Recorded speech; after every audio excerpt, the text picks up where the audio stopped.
तो कहते हैं ना, कलयुग चल रहा है। कलयुग अपनी चरम सीमा पे पहुंच चुका है, यानी कि सर चढ़कर बोल रहा है अब कलयुग। एक ऐसा ही मामला आया है आजमगढ़ से। सासू माँ जी अपने दामाद जी के साथ फरार हो जाती है। बेटी की शादी की पूरी तैयारियां चल रही है, कार्ड बट चुके हैं, सारी कुछ तैयारियां हो चुकी है, होटल बुक हो चुका है, रिश्तेदारों का आना शुरुआत हो चुका है।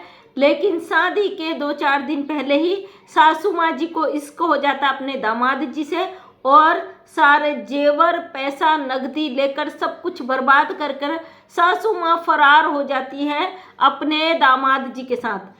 ये कोई बड़ी बात नहीं है ना, किसी को शौक नहीं हुआ होगा, किसी को सदमा नहीं लगा होगा। लेकिन हमारे समाज में इस तरीके की बढ़ती घटनाएं कहीं ना कहीं परिवारों को, रिश्ते नातेदारों को तोड़ने का काम कर रही है, हमारे रिश्तों में जहर घोलने का काम कर रही है। भरोसा नहीं आता अब किसी पर। बेटी को बिलखते हुए रोता हुआ छोड़कर माँ उसके पति के साथ चली जाती है। आजमगढ़ की एक घटना है, आप ट्रेंड में आ रहा है, आप लोग सुन रहे होंगे कि किस तरीके से एक बेटी रो रो कर प्रशासन से गुहार लगा रही है कि जो मेरी जेवर नगदी है, वो मेरा पैसा है, वो मुझे वापस दिया जाए, उनको गिरफ्तार किया जाए, उनको भले ही ऐसे ही छोड़ दिया जाए, लेकिन जो उनकी जमा पूंजी है उसको उन तक वापस कर दिया जाए। बहुत शर्मसार कर देने वाला है मामला, हमारे ही देश भारत में हुआ है।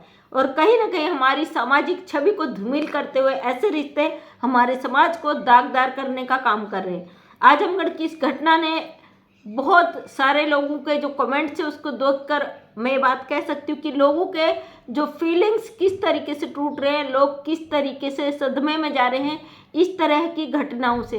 कहीं ना कहीं हमारा समाज, हमारे बच्चे, हमारी पीढ़ियाँ इस चीज़ से अब दुखी और परेशान हो चुके हैं। जो लोग सही रास्ते पे जा रहे हैं उन पर भी इस तरीके के सवाल आते हैं और उनके रिश्तों पर भी शक का एक घेरा बन जाता है, लोग गलत नज़र से देखते हैं।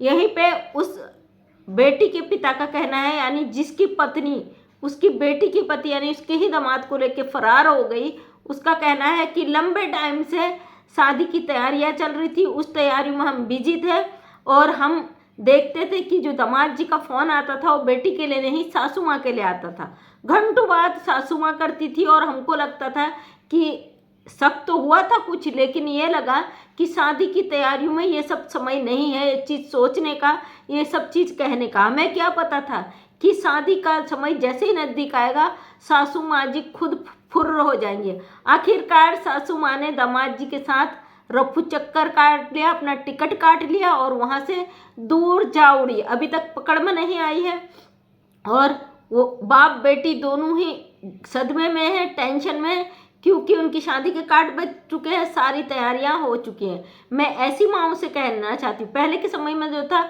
पुरुष बड़े प्रताड़ित होती थी महिलाएं पुरुषों से। आज के समय में पुरुष को छोड़ा 40-40, 45 साल की, 50 साल की महिलाएं, 4-4, 5-5 बच्चों की माएँ, और यहाँ तक कि जिनकी बेटियों की शादी हो रही, उन माँओं का तक दिमाग इतना गर्म हो चुका है, वो मान मर्यादा लोक लाज सब छोड़कर ऐसी गंदगी की तरफ बढ़ती जा रही है। तो दोस्तों, आप क्या कहेंगे ऐसी घटनाओं से? आपको क्या लगता है समाज में इस तरह की घटनाएं में कभी सुधार आएगा, या इसका कारण क्या है? आज के समय में जो इंटरनेट एक्टिव है, कहीं ना कहीं इस इंटरनेट ने हमारे समाज में एक दिशा को गलत दिशा की तरफ मोड़ दिया है।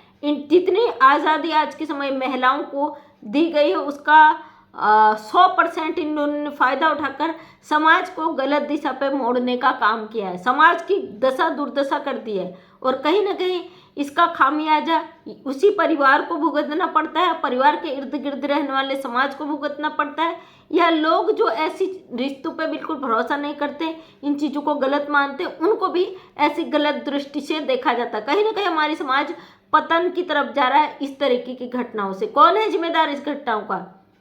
कहीं ना कहीं आज़ादियों का दुरुपयोग है, गलत तरीके से इन चीज़ों का दुरुपयोग किया जाता है। इन चीज़ों पर रोक कैसी लगाई जाए? आखिर क्या सरकार इस पर कोई कदम उठाएगी?